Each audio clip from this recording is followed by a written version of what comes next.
Okay, as you can see, I had to end up scrapping Nigel. I just decided that it was too much money to put into a car that I didn't really love, and it wasn't guaranteed that $500 part would fix everything. There'd be other problems, and I just thought, well, let's spread the wealth. So I kind of tried to sell off some parts. Whoever needed, who had Jaguar parts, had a guy come from Montreal actually and buy a few odds and ends, and a few other people here and there. And didn't sell as much as I wanted off of it, but some people got parts they needed, and I ended up taking it to the scrapyard, and people who find it there, hopefully they'll get some more parts off them. So I did pull some parts off of them for myself. I kept all the tires off of it. Probably sell those. They're 15-inch tires. I don't have anything 15 right now, but you never know. Or like I said, if I find somebody who needs them, great. One of the things I did pull out of it though was the headlights. They had like an aftermarket with the brand name, like a Holley Retro Bright, but it was probably a knockoff, wasn't Holley. But that idea where it's a headlight housing that fits in the old standard steel beam headlight holes, but it takes an H4 bulb in there. So you can change this bulb, get them really bright, because the headlights on Rosie here aren't very bright. Rosie's not very bright. The first time I used the headlights on Rosie, it was like I might as well just have two candles. They were pretty dim. The original bulbs in it were probably close to the original of the car. They were what they call T3 bulbs, and they quit making those in the 70s, 72 I think it was. So time for some upgrades. Now the problem is I don't want to go to a like an LED headlight. I want to keep it looking as original or old as possible. So I did replace the low beams with just a standard steel beam, but from Sylvania they're called Ultravision, and they're a little brighter, supposed to be a brighter light than that. And they only had the low beam ones, didn't have the high beam ones, but I tried it out, and they actually work pretty good. I'll put a picture in here of them working. The high beams were still the original T3s. I ran those for a while. I wanted to get into something like the Holley Retro Brights, where I can put a brighter bulb in it, just change the bulb. But most of them, they don't look right.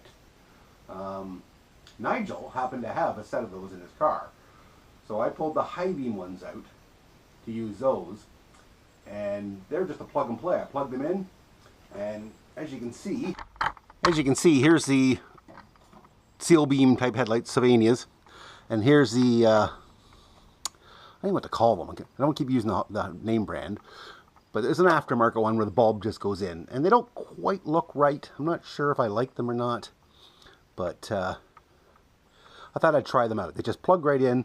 I can change the bulb. Right now it's actually got a yellow bulb in it, but I can change the bulb, make them brighter or whatever, but I'm not sure I like the look of it, but we're going to try it out.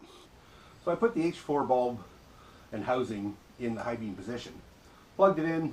It was super easy to install, literally plug in. The problem is when I turn the high beams on, there's so much draw. Those H4 bulbs take a lot more power, that my lights actually go dim. All my lights go dim. So when I turn the high beams on, it's actually dimmer than if I just had the low beams on. I'll show you the demo I tried. Okay, I'm sitting in my garage in the dark to demonstrate the headlights on Rosie. So here we are. There's my low beams. And they're all right. Now that I replaced the bulbs, they're okay. But with the high beams, they're an H4 bulb. There's a lot more draw. As you can see, when I turn them on, it's actually dimmer with my high beams on. There's so much draw from those H4 bulbs. Low beams, high beams. So as you can see, it's a lot dimmer. The H4 bulbs, they draw 60 watts each, and there's two of them, and that's about 5 amps each. So that's an extra 10 amps just when I turn the high beams on top of the 10 amps from the low beams. I'm guessing about 10 amps. So there's 20 amps right there, and my alternator only puts out 60 amps. It's a low output alternator. Original 1967 alternator. So the problem is I either need a bigger alternator to put out more power, or after playing with the relays from Nigel, I learned a little bit about relays. And I think I'm going to put a relay in the system. I'm going to try and explain how a relay works as I understand it, because I'm still figuring this out myself. I'm terrible with electrical work, as I've said before. So the way it is now, all the power, when you turn the switch on, goes through the switch to the headlight bulbs. And in a Chrysler especially, all the power actually goes through an amp gauge first, and then the alternator, or the switch, then the battery. There's a lot of draw. With a relay, you can wire it up that basically the power comes directly from the battery to the headlight, and the switch just activates the relay to make that connection. So I'm hoping that basically, because the power is coming directly from the battery, there'll be less draw on the alternator, that my lights won't dim. That's the theory. I'll do a diagram here and I'll explain it, try and explain it better. But that's what we're going to try and do today. Is I'm going to wire up a relay, and hopefully when I turn the high beams on, I won't draw so much power that the rest of the system just goes dim. So let me show you a diagram how that works. So here's my diagram. There's my headlights, battery, headlight switch, and a relay. Currently, power comes from the switch to the headlights, and I turn the headlight switch on, gives me power to the headlights. It's a lot of draw. So what I'm going to do is get rid of that, and now with the relay, which is one of these we talked about before, the terminals are numbered, 87, 86, 30, 85. The one in the middle is an 87A. We don't need that for this one. So what you do now, your battery power, you're going to wire that to 87. Okay? And then 80, no, I think, yeah. The switch is here. I can explain this right now. And then this one's obviously ground, as it says ground. And then the power from here will go to your headlights. So now what you're doing now is basically the power is going from the battery, jumping across here and going to your headlights. But there's no connection here right now. What you do by grounding this and putting this on your switch, when you turn the switch on, it sends power to 86 and basically makes a connection between these two. This is like your on-off switch, and all it does is make this connection. So when the switch is on, it picks power, and then basically your power is going directly from your battery through here to your headlights. There's no other draw. It's drawing free from the battery. If I turn the switch off, you break this connection and turn your headlights off. The advantage of doing this is the only power you're using from your switch is just a little bit to make this connection. A lot less amperage, it's a lot easier on the switch, and the main power you're drawing from is right from the battery. This switch, all it does is make this connection. When you turn the power on, there's a little magnet inside this. It closes the circuit, and then you got power coming from 87 to 30. Turn your headlights on, all by switching that switch on and off. So that's the basics of a relay. That I'm hoping I understand this properly, and that's what I'm going to do to wire my headlights up. And hopefully, like I said, to be enough power basically directly from the battery instead of going through the amp meter on the dash and powering everything else off of the alternator. This is going right from the battery, and the alternator charges the battery, so it's going to be killing my battery. That's the best way I can explain it. The way I understand it may not be exactly right, but that's what I'm going to try and do. I had help from a friend of a friend I'd met online named Dan, who sent me this diagram, or similar diagram. His is much neater than mine. How to wire this up, and so we're going to give it a shot. see what happens. Also, something else I forgot is I'm going to put a fuse, an inline fuse right here, so if there is any kind of power or surge, it'll pop the fuse instead of frying everything. I figure a 20 amp fuse should be enough, because when I figure the headlights took 5 amp each, so it's 10. So, and that's just, I'm only wiring up the high beams through the relay. So hopefully that'll solve my problem. So let's see what we can do. Okay, first thing to do is figure out the wiring. The power comes from, or goes to this bottom headlight through this wire, and then connects to the other bottom headlight, comes up into this wiring harness. So I have to figure out basically what wire is my high beam and tap into it. And then it'll all be nice and handy if I, somewhere right there, because then I just have to take my relay I got with I think I got this with an old winch or something that I never used. Well, partly because I never understood how relays work, and also it already had relays on it. I just replaced the winch itself.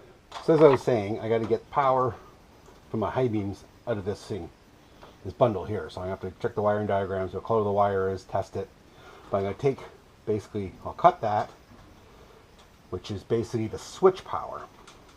Now here's my pigtail for my relay. This red one I'm not going to use, it's in the middle, we're not using it, I'm going to cut that out of there. But this one here goes to my switch, and directly opposite is the ground. So I'll ground this, I'll wire this to the switch, and then, which all I need to wire there.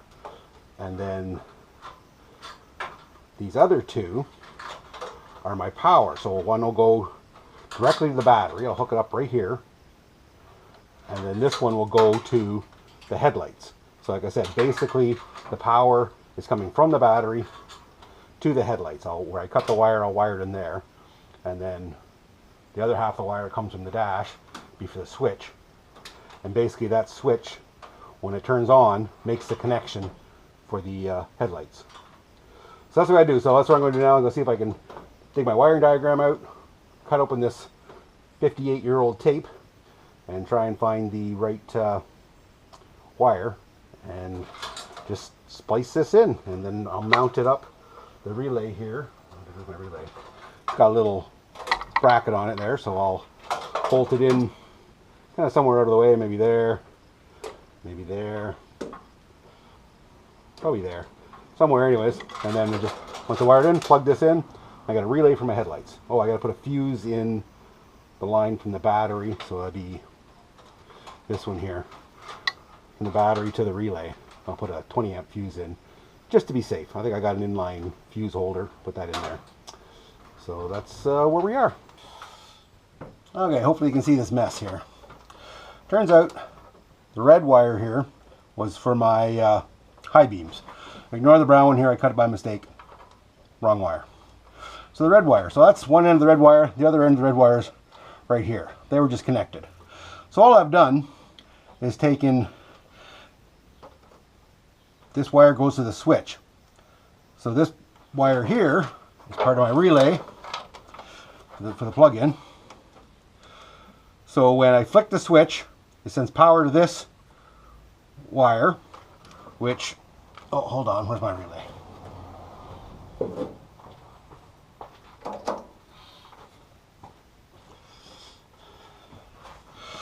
Okay, we'll try this again. Here's the relay. There's the plug-in for it. So it goes, I'll plug it into it, okay. Basically it goes like that, okay? So this red wire comes from the switch. When you turn the switch on for the high beams, this sends power through here, and on the other side of it's my ground. But basically that energizes a little like a magnet in there to connect the circuit, which takes the power from the battery, which is, I haven't hooked it up yet here, it's this orange, this one here is going to go to the battery, and then the other side is the blue wire, comes out and continues on where the red wire used to go. So basically, by putting power to this.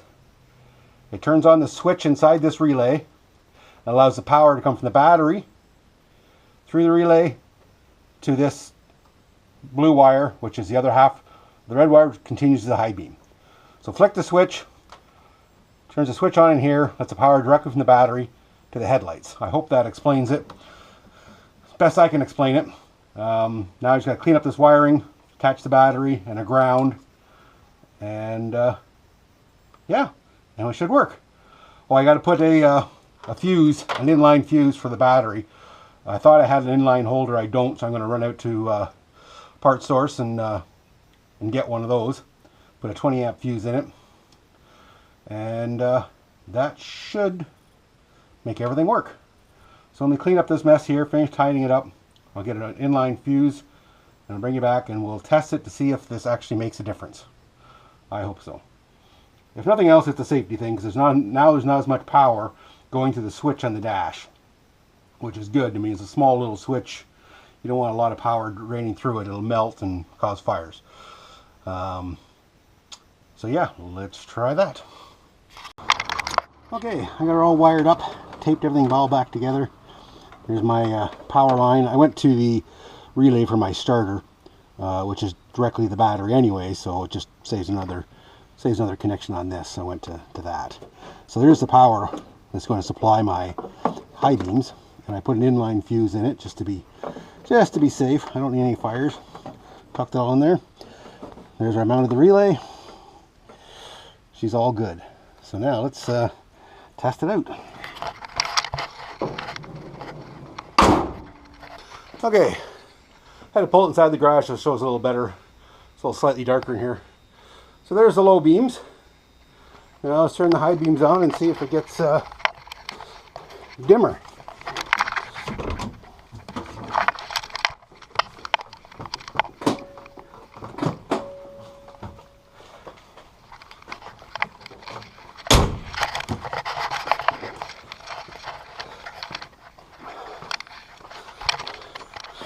And there's the high beams. I actually see the yellow now. They're supposed to be yellow. So let's, I'd call that a success. But let's redo the test we did at the beginning of the video. Okay, right back where I started from. I'm inside my garage with the doors closed, the lights out. And going to see if this makes a difference. I'll try and edit it in so you see before and after right away. But right now, here we go. Okay. No lights, low beams, which were fine before. Now remember, I turned the high beams on, it got dim, so let's see what happens. Looks good. It's pretty hard to tell the difference. See the yellow from the yellow high beams. I should have had a blank wall, but my garage is too small for that. Low beams, high beams.